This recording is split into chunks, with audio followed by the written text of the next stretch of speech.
పరమశివుని 12 జ్యోతిర్లింగాల్లో శ్రీశైలం ఒకటి.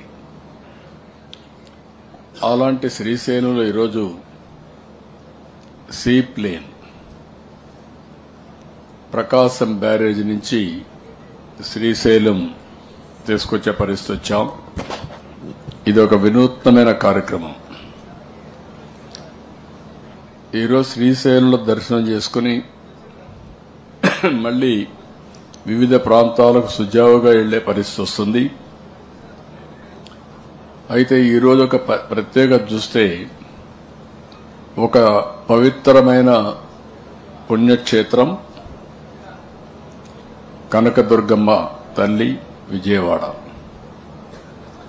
అక్కడి నుంచి ఇంకొక దివ్యక్షేత్రం పరమశివుని శ్రీశైలం. ఈ రెండు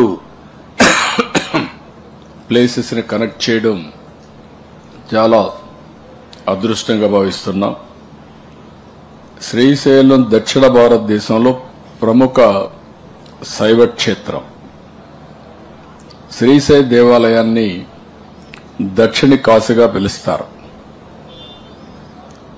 ఈరోజు ఇక్కడ మనం ఒకసారి చూస్తే శ్రీశైలంలోని నల్లమల్ల కొండల్లో దట్టమైన అడవుల మధ్య మల్లికార్జున స్వామి, బ్రహ్మరాంబదేవిలో స్వయంభూగా కొలువై ఉన్నారని ప్రతి ఒక్కరి నమ్మకం, విశ్వాసం. శ్రీశైల పుణ్యక్షేత్రం దర్శించుకునే సాధారణ రోజుల్లో ఒక 25,000 మంది వస్తున్నారు. అదే మరి వీకెండ్స్ అయితే 70,000 మంది వస్తున్నారు. ఇంపార్టెంట్ అకేషన్స్ అయితే 150,000 మంది వస్తున్నారు.